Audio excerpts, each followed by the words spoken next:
సమస్త మానవాళికి,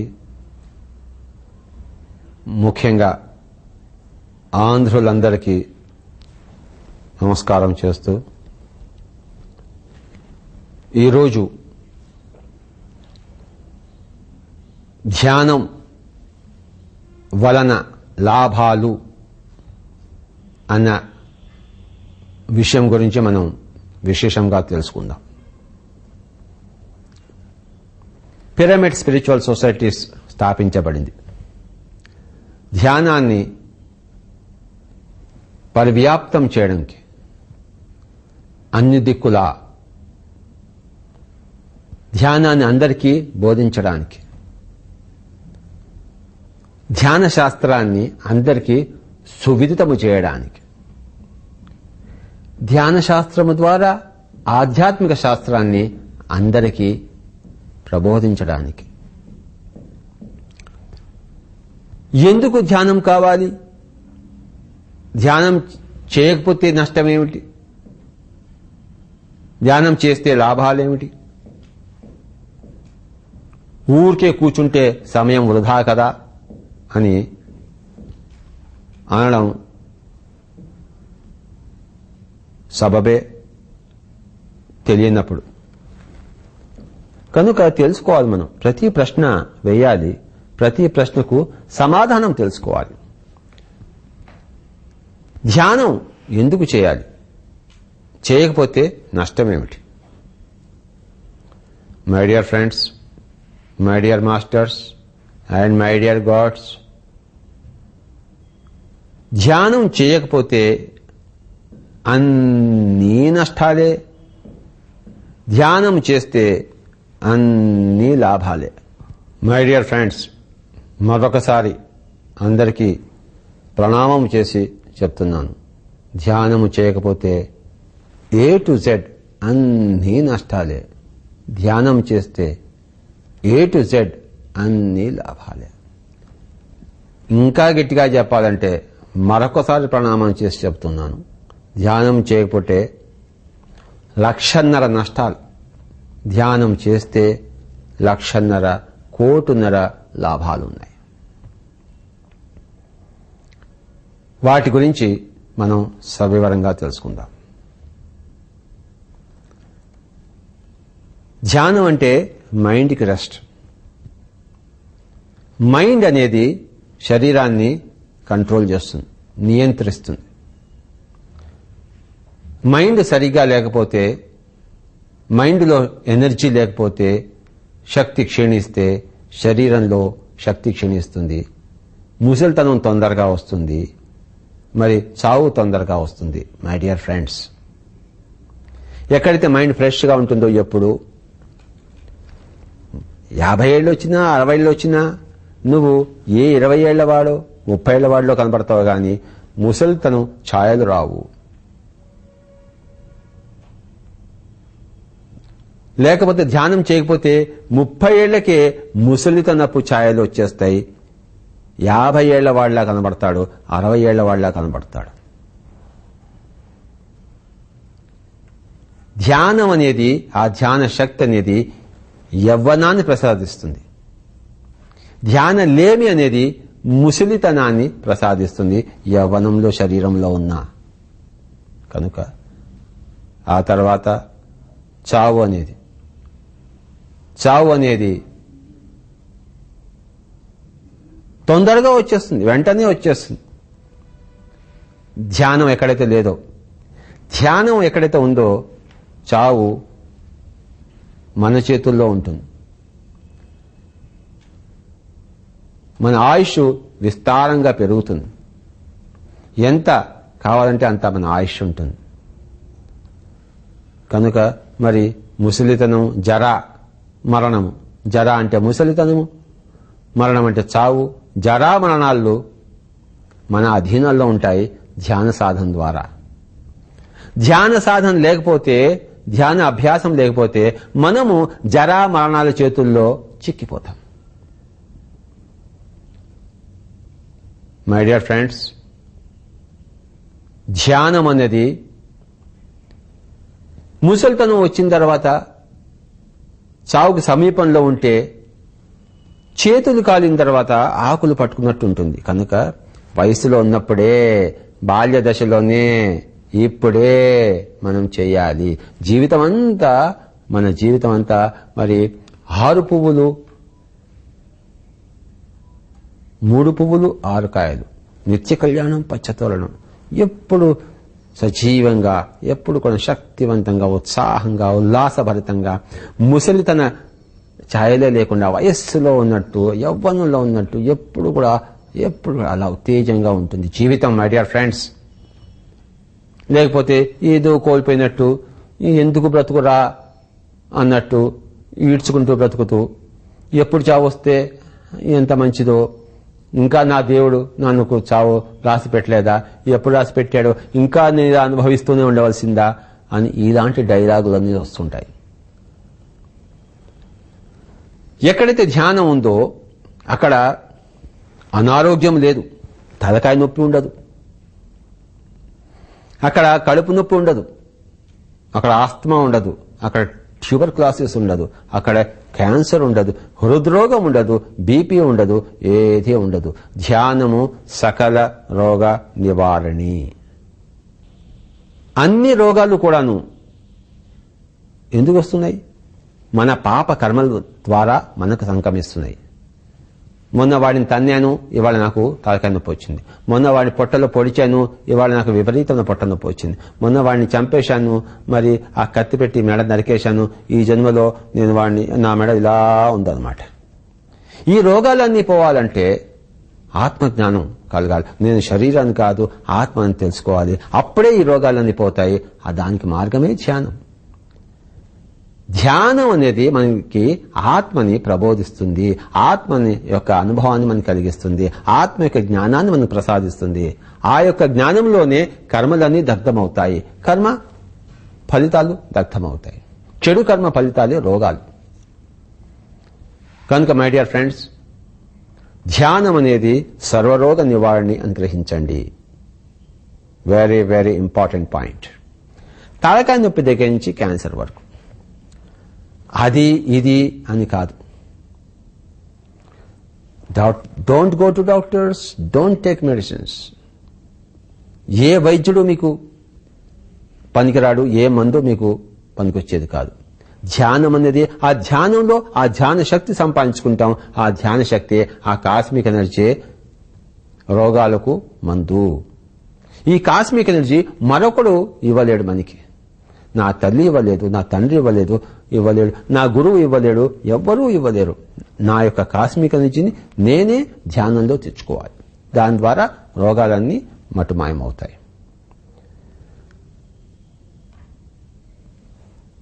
ధ్యానం చేస్తేనే రోగాలు శాశ్వతంగా పోతాయి. లేకపోతే ఏదో మందు తీసుకున్నాము, తలకాయ నొప్పి తాత్కాలికంగా ఉపశమించింది, క్యాన్సర్ తాత్కాలికంగా ఉపశమించింది, మళ్ళీ విజృంభిస్తుంది. అది ఏదో ఒక పాలియేటివ్ అంటారు, ఒక ఉపశమనమే గాని అది జడము కరిగిపోదు. దాని యొక్క కారణము అంతము కాదు. మళ్ళీ మళ్ళీ మళ్ళీ తిరగా వస్తూనే ఉంటుంది. మళ్ళీ మళ్ళీ డాక్టర్ దగ్గరికి పోతూనే ఉంటాము, మళ్ళీ మళ్ళీ మందులు తీసుకుంటూ ఉంటాము. మందులు తీసుకున్నప్పుడు కాసేపు ఇలా ఉంటుంది, మళ్ళీ పడగలిపోతుంది. కనుక my dear friends, no doctors and no medicines. Pyramid spiritual society మాస్టర్లందరూ, ధ్యానులందరూ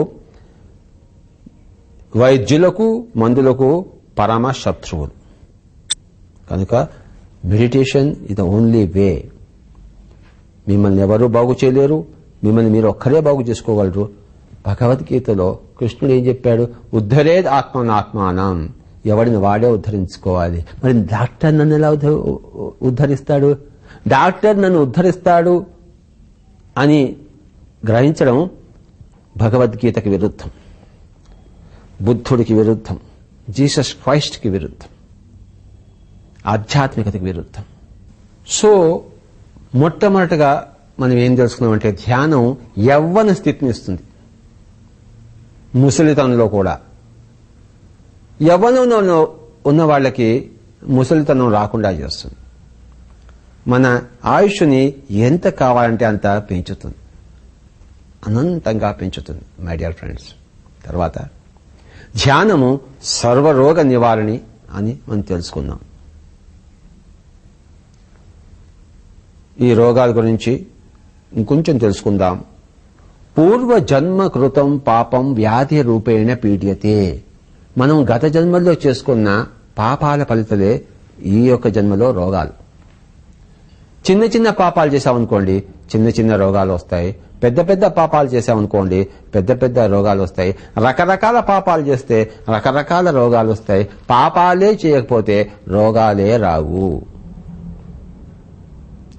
పాపాలు = రోగాలు అని తెలుసుకోవాలి. అంతేగాని ఆ బ్యాక్టీరియా వలన, ఆ వైరస్ వలన, ఆ వాతావరణ పరిస్థితి వలన ఎవరికి రోగాలు రావు. మనం భగవంతులం. నేను శరీరాన్ని అనుకుంటే అవన్నీ వస్తాయి. మరి శరీరంలో ఉండి మరి అందరినీ హింసా మార్గంలో ఉంటే ఇవన్నీ వచ్చి అటాక్ చేస్తాయి. ఎందుకంటే మనలో శక్తి ఉండదు కనుక ఈ యొక్క ఇప్పటిదాకా తెలుసుకున్న సైన్స్ వేరే, ఆధ్యాత్మిక శాస్త్రం వేరే. ఇప్పటిదాకా మనం ఈ బ్యాక్టీరియా అని, వైరస్ అని, ఇదంతా ఈ వైద్య శాస్త్రం ఉందే, ఇది చాలా అల్పమైనది. ఇది ఆవగింజంతలా అంది. కనుక దానికి స్థానం లేదు ఈ ఏనుగు లాంటి ఆధ్యాత్మికత శాస్త్రంలో. కర్మలు చక్కగా ఉండాలి. చెడు కర్మలు చేస్తే చెడు ఫలితాలు వస్తాయి, మంచి కర్మలు చేస్తే మంచి ఫలితాలు వస్తాయి. కనుక ఈ మనలోని చెడు కర్మలు చేసే పరిస్థితి నుంచి ఈ ధ్యానం మనం తప్పించి మంచి కర్మలు చేసే పరిస్థితి దగ్గర తీసుకొస్తుంది. మై డియర్ ఫ్రెండ్స్, చెడు కర్మ అంటే హింసా మార్గం. ముఖ్యంగా కోడిని, మేకను, చేపను అన్ని తింటాం కదా, అది పరమ నీచమైన హింసా మార్గం. మానవుడు రాక్షసుడిగా చేస్తున్న కార్యక్రమాలు అవి. ఎవరైతే ధ్యానంలో వస్తారో వాళ్లలో క్రమంగా ఈ యొక్క హింసా ప్రవృత్తి పోయి అహింసా ప్రవృత్తి వస్తుంది. మాంసాహారం పక్కకి వెళ్ళిపోయి చక్కటి శాకాహారం వస్తుంది. మై డియర్ ఫ్రెండ్స్, మాంసాహారం అనేది చాలా నీచమైనది, నికృష్టమైనది. అది రాక్షసుల భోజనం, మానవుల భోజనం కాదు. దేవతా భోజనం అంతకన్నా కాదు. రాక్షసుల భోజనము మాంసము, మానవుల భోజనము శాకాహారము, దేవతల భోజనము శ్వాసాహారమే, ఓన్లీ కాస్మిక్ ఎనర్జీ. కనుక ధ్యానం ఏం చేస్తుందంటే ఈ మాంసాహారులను శాకాహారులుగా చేస్తుంది, శాకాహారులను శ్వాసాహారులుగా చేస్తుంది. అంటే రాక్షసులను మానవులుగా చేస్తుంది, మానవులను దేవతలుగా చేస్తుంది. ఎలాంటి రాక్షసుడైనా, రోజు మాంసం తినేవాడైనా, పంది మాంసం కానీ, గొడ్డు మాంసం కానీ, చేప మాంసం కానీ, ఎలాంటి మాంసమైనా సరే కాసేపు ధ్యానం చేయండి, వాడికి మాంసం తినబుద్ధి కాదు. ఇంకా అది హింస మార్గం వదిలిపెట్టేస్తాడు వాడు. మై డియర్ ఫ్రెండ్స్, హింస చోడియే హంస పకడియే. హంస అంటే శ్వాస. హింసని వదిలిపెట్టేయండి, హంసను పట్టుకోండి. పరమహంసలు కండి, పరమహింసకులుగా ఉన్నారు, పరమహంసలు కండి. రామకృష్ణ పరమహంస, యోగానంద పరమహంస. మరి మనమంతా పరమహంసలు ఎప్పుడవుతాం? వచ్చే జన్మలో అవుతామా? ఈ జన్మలో కావాలి, ఇప్పుడే కావాలి. ఈ జన్మలో నేను బుద్ధుణ్ణి కావాలి, ఈ జన్మలో నేను కబీర్ని కావాలి. వచ్చే జన్మలోనా? చల్తా నహీ గాడి. కనుక ధ్యానం చేస్తే మనలోని హింస అంతా పరిగెత్తిపోతుంది. హంసను పట్టుకుంటే హింస పోతుంది. ధ్యానం వలన లాభాలు గుర్తుంచుకోండి. ఇంతకన్నా లాభం ఏం కావాలి? మన హింసా ప్రవృత్తి వల్లనే మనకు రోగాలు వస్తున్నాయి, నెక్స్ట్ జన్మలు వస్తున్నాయి. చాలా కష్టమైన పరిస్థితుల్లో జన్మ తీసుకోవాల్సి వస్తుంది. కనుక మన కర్మలని సక్రమమవుతాయి. సాత్వికమైన కర్మలు చేయడం మొదలు పెడతాం. అంతవరకు తమోగుణమైన, రజోగుణపరమైన కర్మల నుంచి సాత్విక గుణ కర్మల వైపు ధ్యానం మనల్ని తీసుకొస్తుంది. భగవద్గీతలో ఒక శ్లోకం ఉంది, అపి చేదసి పాపేభ్య సర్వేభ్య పాపకృత్తమ సర్వం జ్ఞాన ప్లవేనైవ వృజినం సంతరిష్యసి అని. అంటే నువ్వు మహాపాపాత్ముల కన్నా మహాపాపాత్ముడు అయినా అంతటి పాపం కూడాను ఒక్క ఆత్మజ్ఞాన విచ్చుకతో తొలగిపోతుందో అర్జున అన్నాడు. కనుక మీరు ఎలాంటి కార్యక్రమాలు చేస్తున్నారు. నేను అర్హున్నా కానా దయచేసి చూడవద్దు. ధ్యానానికి అందరూ అర్హులే. ఎలాంటి పాపి అయినా ధ్యానం మొదలు పెడితే వాళ్ళలోంచి ఆ పాపాచరణ అంతా ఎగిరిపోతుంది, అదృశ్యమవుతుంది. కనుక మై డియర్ ఫ్రెండ్స్, మనలోని చెడు మనకి తెలియవచ్చు, తెలియకుండానే ఉండవచ్చు. తెలిసిన చెడు గాని తెలియని చెడు గాని అంతా పరిగెత్తిపోతుంది. మనలో మంచి ఏమిటో మనకి తెలియవచ్చు, తెలియకపోవచ్చు. మనకు తెలియని మంచి అంతా మనకు వచ్చేస్తుంది, తెలిసిన మంచి పెరుగుతుంది, తెలియని మంచి అంతా మనకు వచ్చేస్తుంది. కనుక చెడు నుంచి మంచి వైపు రావాలంటే ఒకటే మార్గము, దాని పేరు ధ్యానము. చెడు అలవాట్లన్నీ పోతాయి. త్రాగుడు పోతుంది, స్మోకింగ్ పోతుంది. అవి చెడు అలవాట్లు అయితే నిజంగా అవన్నీ పోవాల్సిందే ధ్యానంలో. కొన్ని మనకి చెడు అలవాట్లు యాక్చువల్లీ కావవి, కానీ అనుకుంటున్నాము. కనుక అవి పోవాల్సిన అవసరం లేదు. కనుక కానీ ఏదైతే చెడు, నిజంగా చెడు శరీరానికి, మానవ జీవితానికి, మానవ మనుగడకు అన్ని పరిగెత్తిపోతాయి my dear friends. So please do meditation. ధ్యానం చేయండి. ధ్యానం చేయకపోతే ఆ చెడు అలవాట్లు మీ దగ్గరే తిష్ట వేసుకుని కూర్చుంటాయి. అవి వ్రేళ్లు ఉంటాయి, మిమ్మల్ని ఇంకా ఇంకా చెడు చేయడానికి ప్రకోల్పిస్తాయి. ఆ ఎక్కువ చెడు చేస్తే మళ్ళీ వాటి కర్మలాన్ని అనుభవించాలి, జన్మ జన్మలుగా అనుభవించాలి మై డియర్ ఫ్రెండ్స్. కనుక ధ్యానము యవ్వనాన్ని, చిరంజీవత్వాన్ని, ఆయుష్ను ప్రసాదించడమే కాకుండా సర్వరోగ నివారణ కాకుండా మూడవది ఏంటంటే చెడు అలవాట్లని పోగొడుతుంది. రాక్షసులను మానవులుగా, మానవులను దేవతలుగా తీర్చిదిద్దుతుంది. మాంసాహారులను శాకాహారులుగా మారుస్తుంది. అహింసా తత్వంలోకి ప్రవేశిస్తాము. హింసాతత్వం నుంచి చెడు అలవాట్లన్నీ పోతాయి, సుగుణాలన్నీ వస్తాయి, దోషాలన్నీ పోతాయి. ఇంతకన్నా కావాల్సింది ఏమిటి? My dear friends, please do meditation. ఇకపోతే స్కూల్ విద్యార్థులు, కాలేజీ విద్యార్థులు, వారి దగ్గరకు వద్దాం. విద్యార్థులకి తప్పనిసరి ధ్యానం. విద్యను అర్థించాలంటే ఆ మాస్టర్లు చెప్పే పాఠాలు బాగా మనకి మనసులో ఎక్కాలంటే ఇక్కడ శూన్యం ఉండాలి. ఖాళీ గ్లాసులోనే కదా కాఫీ వేస్తాం, అందులో టీ ఆల్రెడీ ఉందనుకోండి, కాఫీ ఎలా వేస్తాం? మనసులో రకరకాల ఆలోచనలు ఉంటే ఆ కొత్త జ్ఞానము, ఆ లెక్చరర్ చెప్పేది, ఆ టీచర్ చెప్పేది ఇక్కడికి ఎలా వస్తుంది? రాదు. కనుక మనసు ఎప్పుడు శూన్యం చేసుకుని ఉండవాలి. అప్పుడు ఆ చెప్పే పాఠాలు, ఆ లెక్చరర్స్ చెప్పేది, స్కూల్ మాస్టర్లు చెప్పేది అంతా అలా వచ్చేస్తుంది.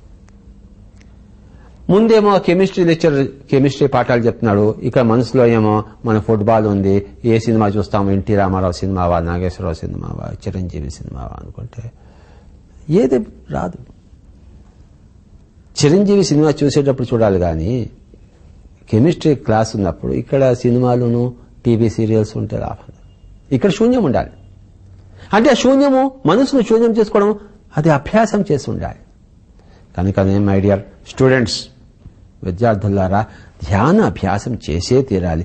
మీరు కనుక విద్యార్థులు కాదలుచుకుంటే ఏదో కాలేజీ పోవడము, ఏదో ఫెయిల్ అయినా పర్వాలేదు అని అనుకుంటే కాదు. కానీ అలా కాదు కదా, మనకి అవన్నీ పాఠాలు రావాలి. అందుకోసం స్కూల్కి వెళ్తున్నాం, కాలేజీకి వెళ్తున్నాం. ఆ విద్యలన్నీ రావాలి. ఆ కెమిస్ట్రీ రావాలి, ఆ తెలుగు రావాలి, ఆ మ్యాథమెటిక్స్ రావాలి, ఆ ఇంగ్లీష్ రావాలి, ఆ యొక్క మరి కంప్యూటర్స్ రావాలి, ఇంజనీరింగ్ రావాలి. అంటే ఇక్కడ మనసు శూన్యంగా ఉండాలి.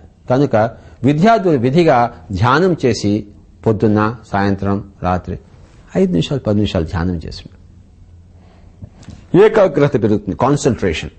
ఆ చెప్పే వాళ్ళ మీద కాన్సన్ట్రేషన్. తర్వాత జ్ఞాపక శక్తి. చెప్పిన దాన్ని మళ్ళీ మనం నెమరు వేసుకోవడానికి, మళ్ళీ ఏం చెప్పారు వాళ్ళని దాన్ని రిమెంబర్ చేసుకోవడానికి కోసం, ఆ స్మృతిలోకి తెచ్చుకోవడం కోసం ఆ జ్ఞాపక శక్తి కావాలి. అది వస్తుంది ధ్యానంతో.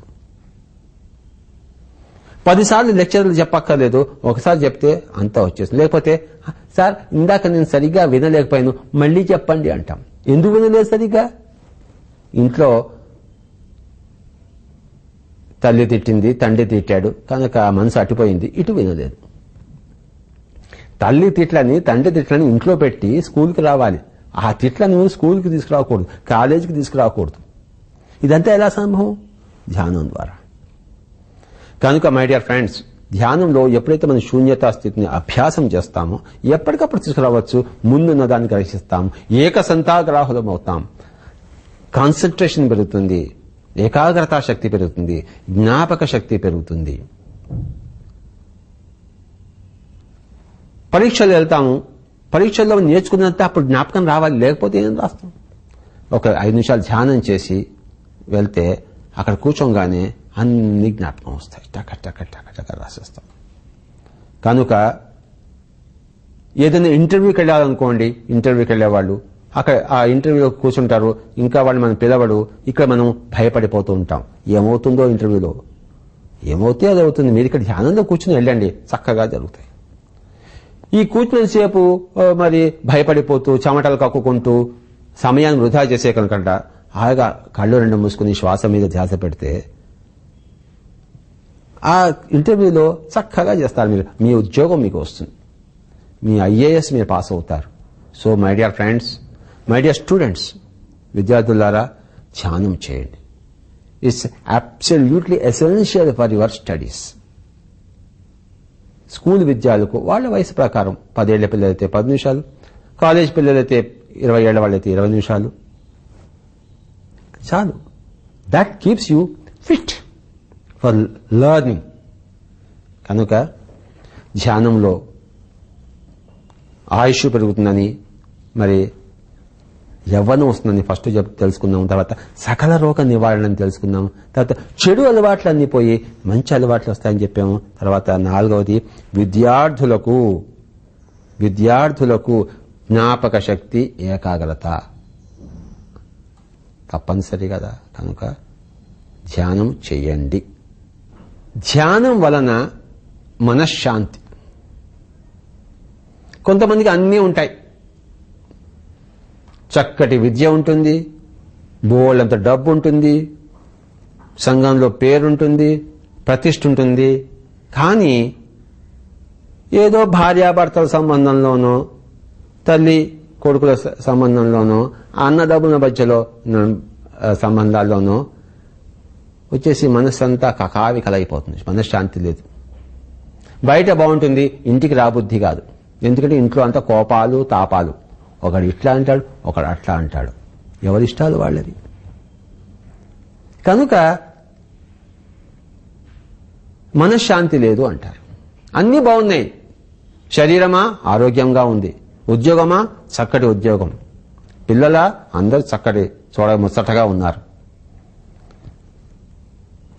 గౌరవమా సంఘంలో అందరూ ఒప్పుకుంటున్నారు, పేరు ప్రతిష్టలు ఉన్నాయి. కానీ మనశ్శాంతి లేదంటారు. ఎందుకంటే ఎడమొహం పెడమొహం భార్యాభర్తల్లో, అన్నదమ్ముల మధ్యలో కొట్లాట్లు, ఆ ఆస్తి నాది, ఈ ఆస్తి నీది అని చెప్పేసి. ఇంకేముంటుంది మనశ్శాంతి? ఎప్పుడు మీకు ఏ సమస్య వలన మనశ్శాంతి పోయినా వెంటనే కళ్ళు 2 మూసుకోండి, శ్వాస మీద ధ్యాస ఉంచండి. 10 నిమిషాలు 20 నిమిషాలు, మళ్ళీ మనశ్శాంతి వచ్చేస్తుంది. ఏ కొట్లాట వలన, ఏ స్పర్ధ వలన, ఏ కోపతాపాల వలన మనశ్శాంతి పోయిందో వెంటనే బోల్డ్ మనశ్శాంతి వచ్చేస్తుంది. మళ్ళీ చక్కగా మీ వ్యవహారాలు మీరు కొనసాగిస్తారు. కనుక ఈ యొక్క ఇంగ్లీష్లో దీన్ని ఇంటర్పర్సనల్ రిలేషన్షిప్స్ అంటారు. అంటే వ్యక్తుల మధ్య సంబంధ బాంధవ్యాల్లో వలన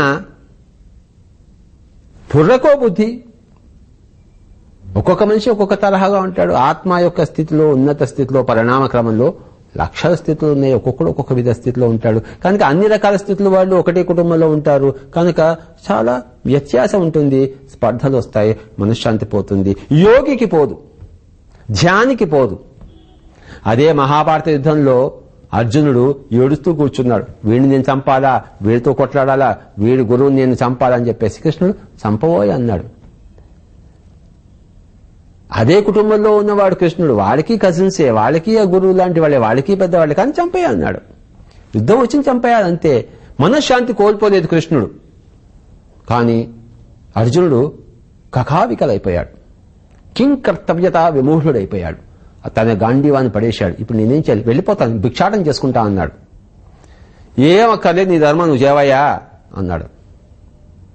నీ ధర్మార్థం కోసం ఇంత దూరం వచ్చావు, ఇప్పుడా నువ్వు పోతున్నావు, ఎందుకంటే అర్జునుడు ధ్యాని కాదు, యోగి కాదు.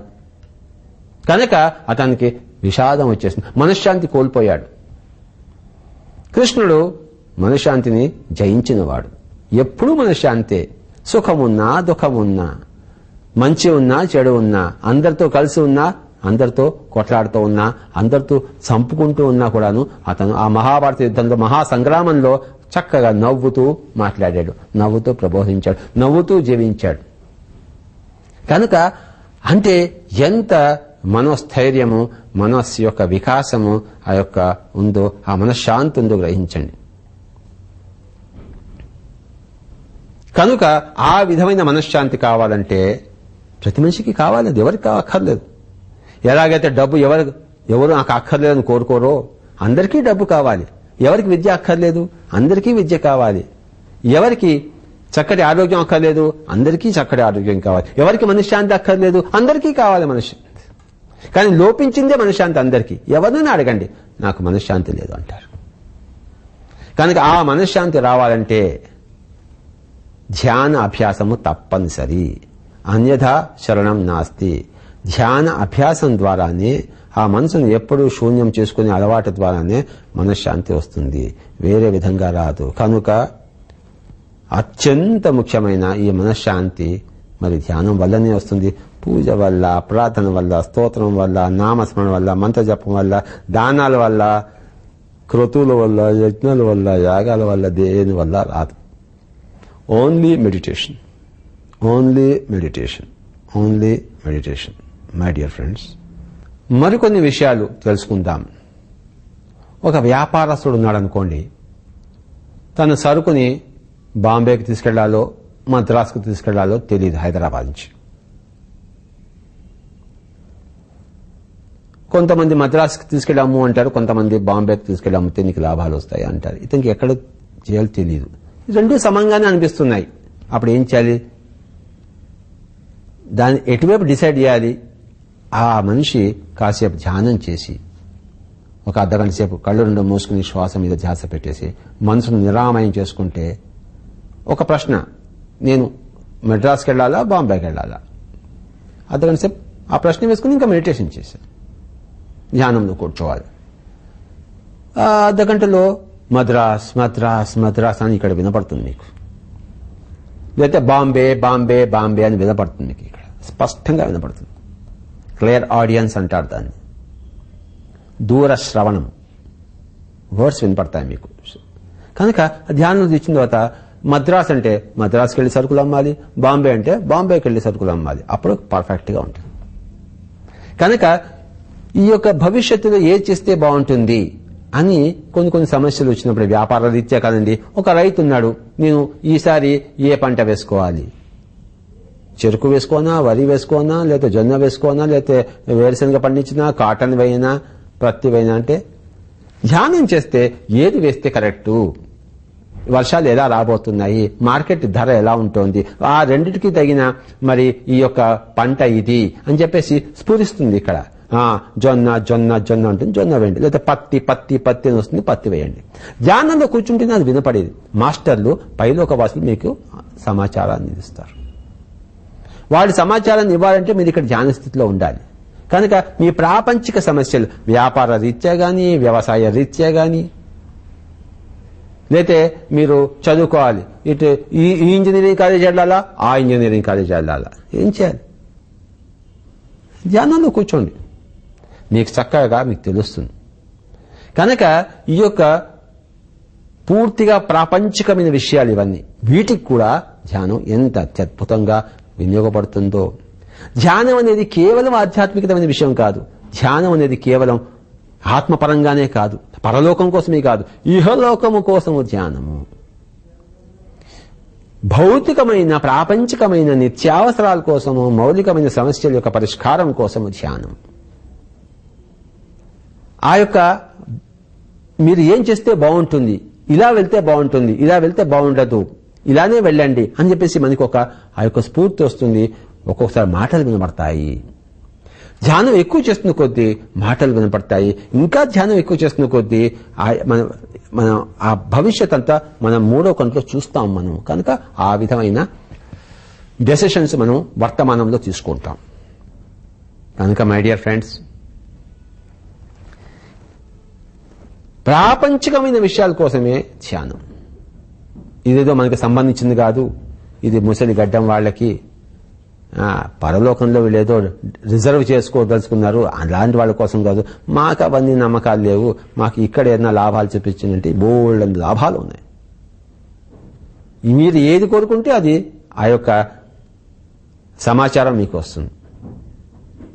కనుక మై డియర్ ఫ్రెండ్స్, ఇహలోకానికి పరలోకానికి, ఇహపర లోకానికి సుఖానికి ఇచ్చేది, మనకి శ్రమ లేకుండా చేసేది లేకపోతే ఈ ధ్యానం. ప్రతి ఒక్కళ్ళు ధ్యానం లోపలికి రావాల్సిందే. ఇది ప్రాపంచికమైన విషయం, ఇది మనిషి సుఖమయ జీవితానికి సంబంధించిన విషయం, మనిషి సమస్యలన్నిటికీ పరిష్కారం దొరికే విషయం. మై డియర్ ఫ్రెండ్స్, ధ్యానం ద్వారా మనశ్శాంతి అన్నాము, ధ్యానం ద్వారా శారీరక రోగాల నుంచి విముక్తి అన్నాము, ధ్యానం ద్వారా యవ్వనం అన్నాము, మరి ఆయుష్ అన్నాము, ధ్యానం ద్వారా ఏకాగ్రత, జ్ఞాపక శక్తి అన్నాము, ధ్యానం ద్వారా భవిష్యత్తులో ఎలాంటి మేజర్ డెసిషన్స్ తీసుకోవాలి వాటి గురించి తెలుసుకున్నాము. ధ్యానం ద్వారా మన చక్కటి విషయాలు, కొన్ని శక్తులు మనం డెవలప్ చేసుకుంటాం. ఫర్ ఎగ్జాంపుల్, ఫలానా వాడు నాకు ఫోన్ చేయాలి, వాడి ఫోన్ నాకు అందటం లేదు, వాడి నెంబర్ ఏమిటో కూడా తెలియదు, నాకు ఎక్కడ వెతికినా దొరకడం లేదు, కానీ వాడిని అర్జెంటుగా నేను కలుసుకోవాలి. అప్పుడు ఏం చేయాలి? ధ్యానంలో కూర్చుని వాడిని తలుచుకుని కూర్చుంటే, అర్ధగంట సేపు ధ్యానంలో కూర్చోండి. ఫస్ట్ తలుచుకుని కూర్చుంటాం, తర్వాత ధ్యానంలో ఆ శ్వాస మీద ధ్యాసలో చిత్తవృత్తి నిరతం అయిపోతుంది. మనకు కావాల్సిన ధ్యానంలో అనుభవాలు వస్తాయి. కానీ మొట్టమొదటి ఆ పలానా వాడి దగ్గర నుంచి నాకు సమాచారం రావాలి, వాడు ఫోన్ చేయాలి, లేదా లెటర్ రావాలి, ఏదో ఒకటి కూర్చుంటాం. ధ్యానం చేసి లేచిన వెంటనే ఎవడో వచ్చి నీ గురించి వాడు ఇలా ఫోన్ చేయమన్నాడు, వాడి నెంబర్ పంపించాడనో, లేకపోతే అతనే నీకు ఫోన్ చేయడమో, ఇలాంటివి వచ్చేస్తుంది, వెంటనే వచ్చేస్తుంది మై డియర్ ఫ్రెండ్స్.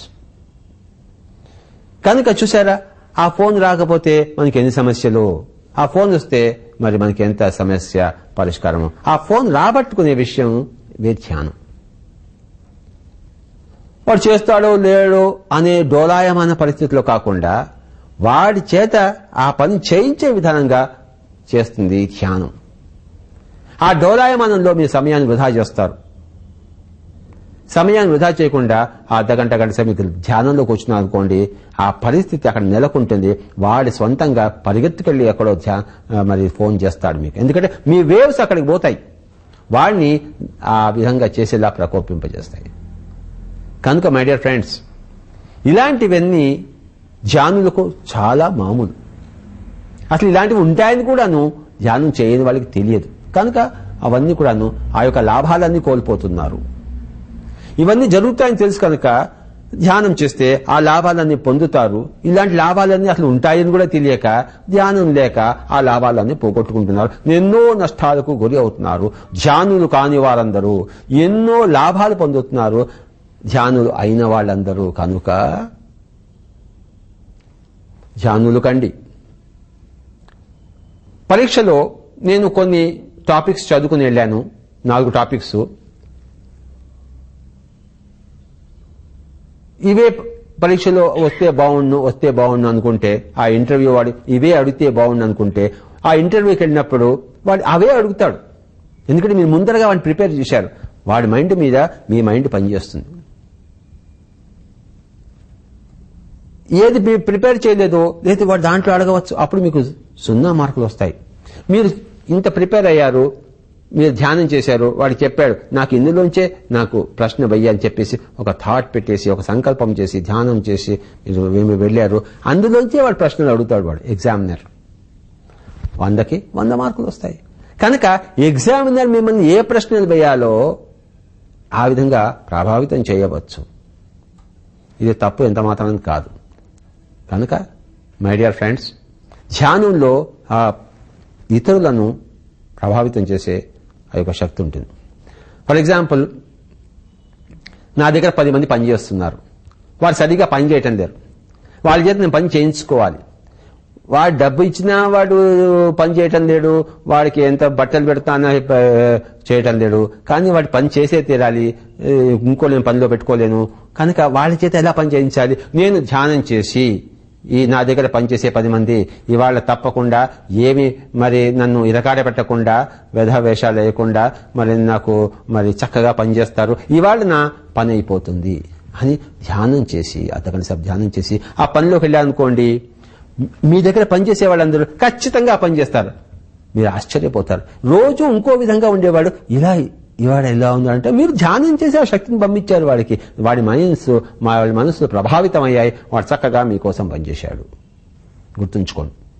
కనుక పెద్ద పెద్ద ఇండస్ట్రియలిస్టు, పెద్ద పెద్ద పనిచేసే వాళ్ళు, మరి ఎంతో కార్మికులు ఉన్నవాళ్ళు, ఎంప్లాయీస్ ఉన్నవాళ్ళు, వాళ్ళు ధ్యానం చేసి వాళ్ళ యొక్క కార్మికులను, వాళ్ళ యొక్క ఎంప్లాయీస్ ను వాళ్ళు చక్కగా దారిలో పెట్టగలరు. అలాగే ఒక లెక్చరర్ ఉన్నాడు, వాళ్ళ స్టూడెంట్స్ అంతా క్లాస్ రూమ్ లో అల్లరి గలబా చేస్తుంటారు. ఈ లెక్చరరు, ఈ ఉపాధ్యాయుడు మరి ఇంట్లో ధ్యానం చేసి అర్ధగంట సేపు నా పిల్లలు చక్కగా కూర్చోవాలి అని చెప్తే ఆ శక్తి పోయి వాళ్ళని చక్కగా కూర్చోబెడుతుంది. మరి ఇంతకన్నా కావాల్సింది ఏంటి మై డియర్ ఫ్రెండ్స్? ఇవన్నీ ధ్యాన శక్తులు, టెలిపతి, మరి మనసు మీద ఈశత్వం అంటాం, వశిత్వం అంటాం. అందరి మీద అధికారం, అందరినీ వశం చేసుకునేస్తుంది. అణిమ, మహిమ, గరిమ, లగిమ, ప్రాప్తి, ప్రకామ్య, ఈశత్వ, వశిత్వ ఇవన్నీ సిద్ధులు, ధ్యాన సిద్ధులు, అష్టసిద్ధులు, ఐశ్వర్యాలే అష్టసిద్ధులు. ఇందాక నేను చెప్పింది ఈశత్వ, వశిత్వ అన్న రెండింటి కింద వస్తుంది. ఈశత్వ అంటే అందరి మీద పరిపాలన, మీ దగ్గర పనిచేసే వారి మీద మీరు పరిపాలిస్తారు, వాళ్ళని వశీకరణం చేసుకుంటారు, మీ యొక్క పనులకు వాళ్ళు చక్కగా ఉపయోగపడతారు. అందుకోసమే వాళ్ళు ఉన్నారు, కానీ ఆ పనులు చేయటం లేదు, స్ట్రైకులు చేస్తున్నారు. కనుక ఆ ఈశత్వ, వశిత్వ అనే ఆ యొక్క సిద్ధులు వస్తాయి. కనుక మై డియర్ ఫ్రెండ్స్, చక్కగా ధ్యానం చేయండి, మీ యొక్క పనులన్నీ సక్రమంగా నెరవేర్చుకోండి. అందరి చేత చక్కగా పనులు చేయించుకునే విధానం, వాళ్ళు తిట్టక్కర్లేదు, ఒక మాట చెప్పక్కర్లేదు, వాళ్ళ వెంట పడక్కర్లేదు. మీరు ఇంట్లో కూర్చొని ధ్యానం చేసి ఆ సంకల్పం పెట్టుకుని ఆ ధ్యాన శక్తితో వెళ్తే అందరూ మీకు దాసోహం అంటారు. మై డియర్ ఫ్రెండ్స్, ఆ విధంగా చేసుకుని మీ జీవితాన్ని సస్యశ్యామలం చేసుకోండి. ధ్యానం వలన లాభాలు అన్న విషయం మనం తెలుసుకుంటున్నప్పుడు మళ్ళీ భగవద్గీత దగ్గరికి వెళ్దాం, కృష్ణుడి దగ్గరికి వెళ్దాం. ఆయన ఏమన్నాడంటే యోగః కర్మసు కౌశలం అన్నాడు. అంటే యోగము ద్వారా చేసే కర్మల్లో కౌశల్యం వస్తుంది, ఎఫిషియన్సీ. నేను సంగీతజ్ఞుని, బాగా సంగీతం పడాలి, ధ్యానం చేసి సంగీత కచేరీ చేస్తే నా సంగీత కచేరీలో ఎఫిషియన్సీ పెరుగుతుంది, నా రాగాలు బాగా పలుకుతాయి, నా శృతి బాగా ఉంటుంది, నా లయ బాగా ఉంటుంది. ఫోటో తీసుకోవాలి, కెమెరా ఫోటో తీసుకోవాలి, ధ్యానం చేసి ఆ ఫోటో తీసుకుంటే ఆ ఫోటోలో ఫోకసింగ్ బాగా చేయడం తెలుస్తుంది, ఆ కెమెరాని ఆపరేట్ చేయడం బాగా తెలుస్తుంది. ఎవరి ప్రొఫెషన్లో, ఎవరి విద్యల్లో, ఎవరి వృత్తుల్లో వాళ్ళలో ఆ రాణింపు అనేది పెరుగుతుంది, ఆ క్వాలిటీ పెరుగుతుంది, ఆ కౌశల్యం పెరుగుతుంది, ఆ ఎఫిషియన్సీ పెరుగుతుంది.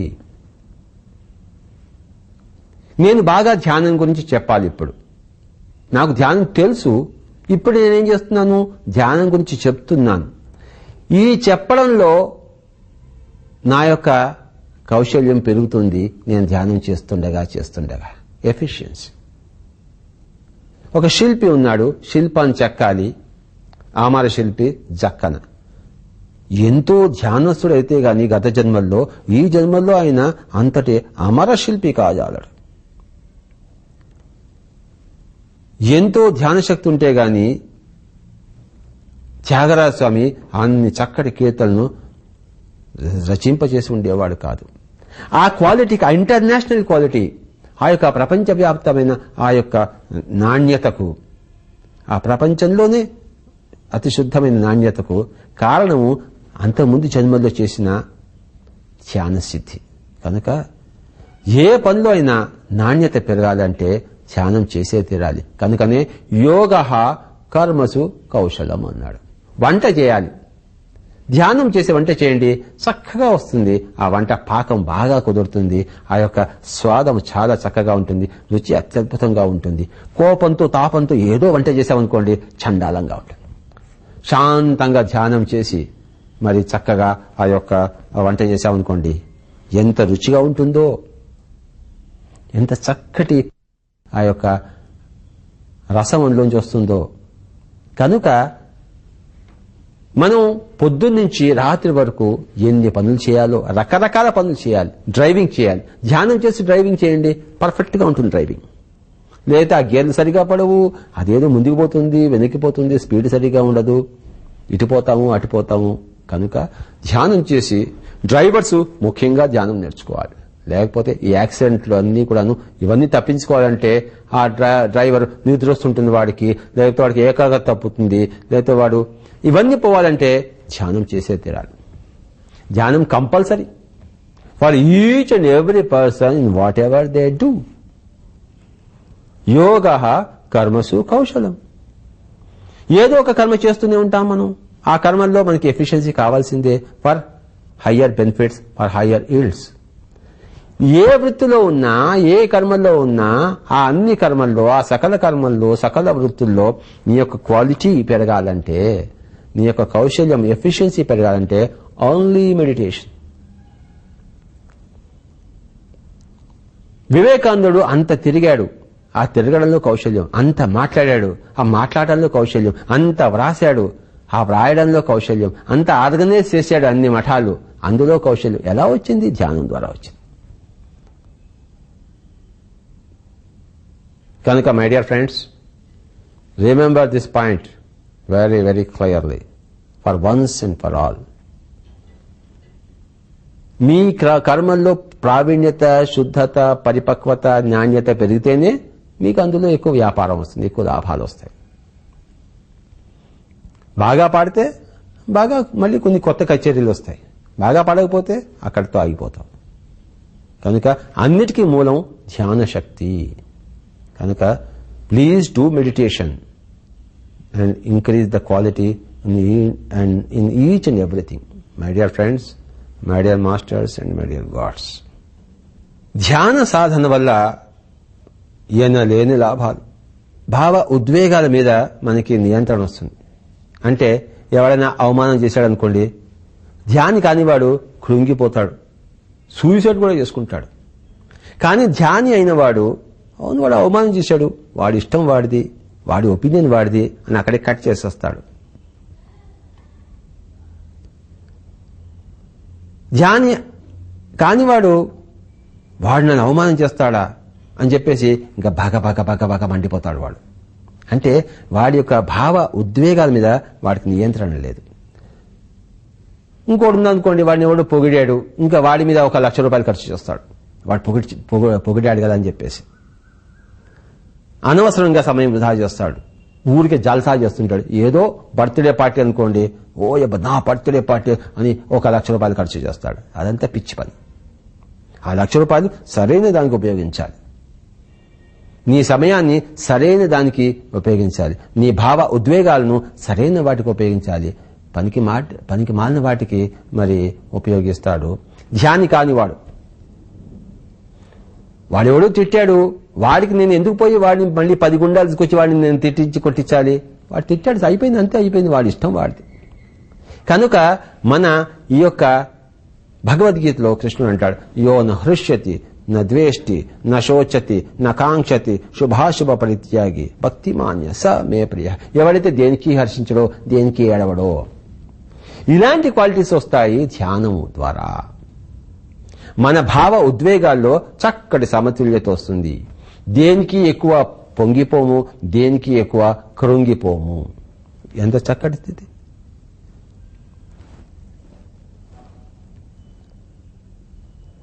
బుద్ధియుక్తో జహాత్యః. బుద్ధియుక్తుడైన వాడు అంటే బాగా ధ్యానం చేసి బుద్ధి సంపాదించిన వాడు సమత్వం యోగ ఉచ్యతే. సిద్ధ్యౌ సమభూత్వా సమత్వం యోగ ఉచ్యతే. కనుక సిద్ధి కాని అసిద్ధి కాని, ఒక పని అయినా ఒక పని కాకపోయినా సమత్వంగా ఉంటాడు, ఈక్వానిమిటీ అంటాడు.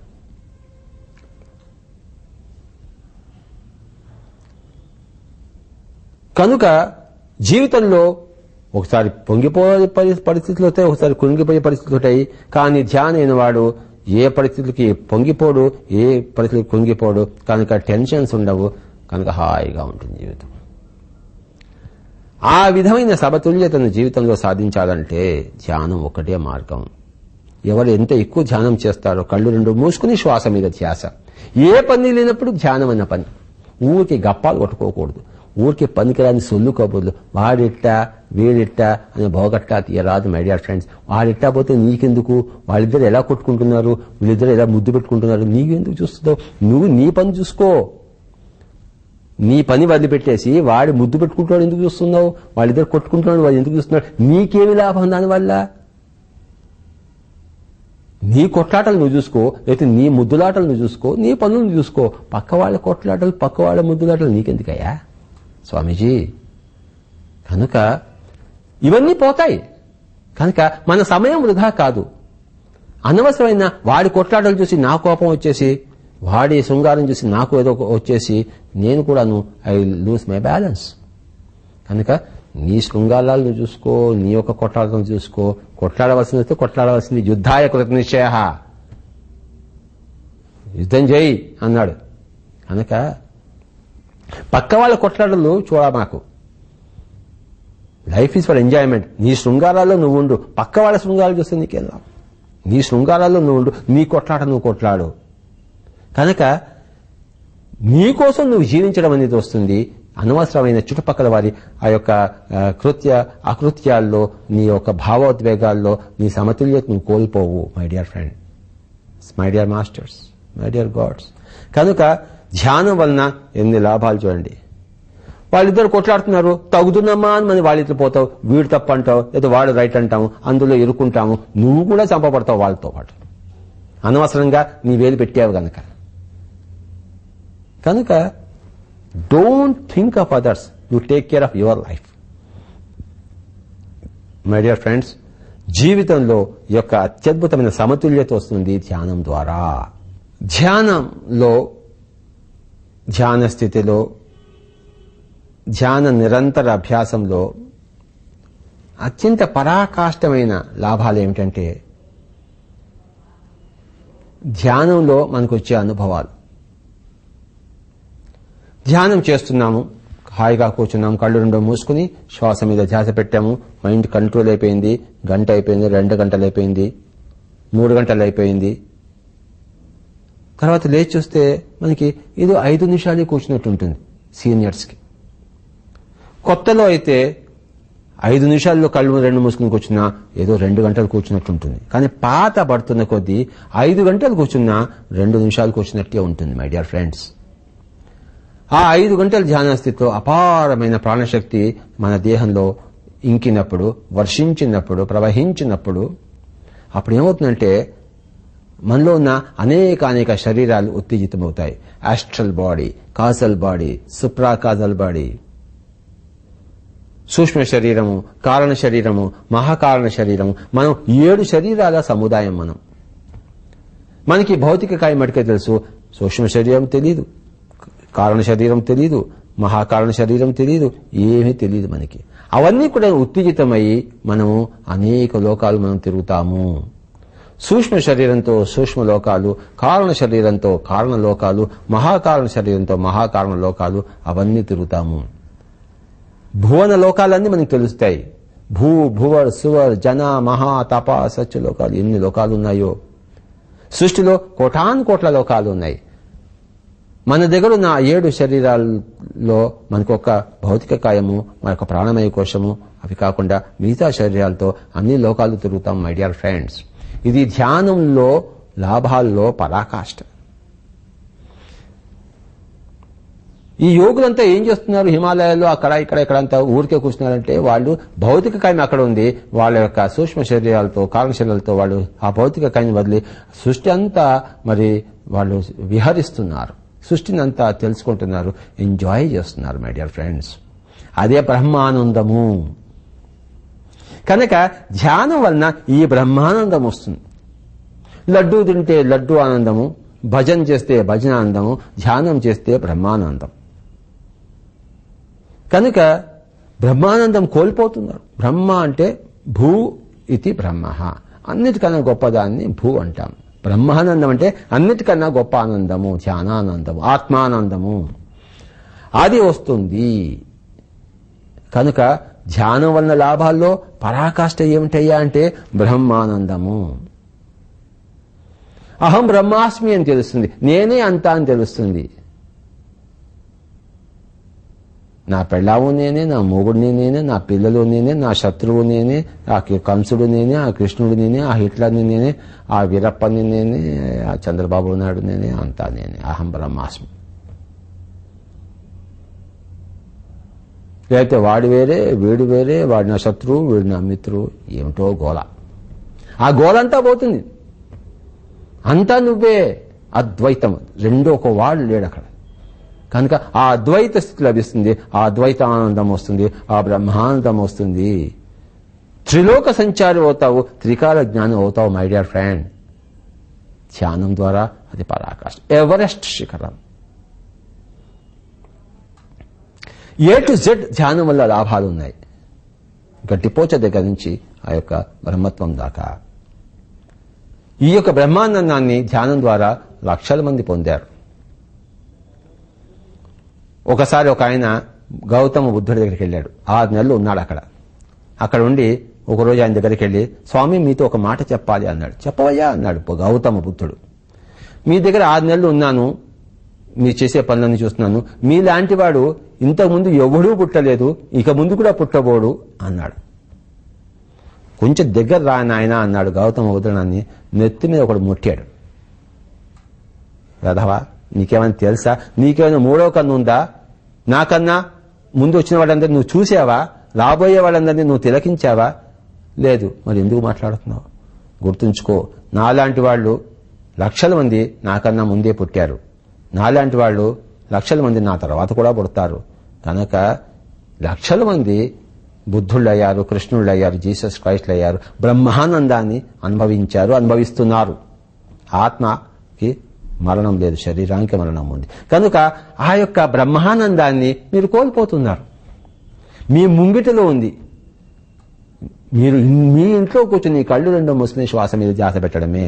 తిరుపతికి వెళ్ళక్కర్లేదు, మక్క వెళ్ళక్కర్లేదు, రామేశ్వరం పోక్కర్లేదు, మరి మానస సరోవరం పోక్కర్లేదు. మీ ఇంట్లో కూర్చుని కళ్ళు రెండో మూసుకుని శ్వాస మీద. 3 సీరియల్స్ చూస్తాము, 2 సీరియల్స్ చూడండి, ఒక సీరియల్ మానేసేయండి ఒకరోజు, ప్రతిరోజు ఆ సీరియల్లో 40 నిమిషాలు ధ్యానం చేయండి. మై డియర్ ఫ్రెండ్స్, బ్రహ్మానందం వస్తుంది. కనుక ఎన్నో లాభాలు చెప్పుకున్నాం మనం. చివరి లాభంగా ఇవి ఆధ్యాత్మికపరమైన లాభాలు. దివ్య చక్షు వస్తుంది. మన గత జన్మలను చూసుకుంటావు. నేను నా గత జన్మలను చూసుకున్నాను. ఈ జన్మలో ఒక బ్రాహ్మణ్స్ ఇంట్లో పుట్టాను. గత జన్మలో నేను ముస్లిం, గోల్కొండ దగ్గర సూఫీ మాస్టర్. అంతకుముందు జన్మలో నేను ఒరిస్సాలో ఉన్నాను. అంతకుముందు జన్మలో నేను అమెరికా, బెంజమిన్ ఫ్రాంక్లిన్.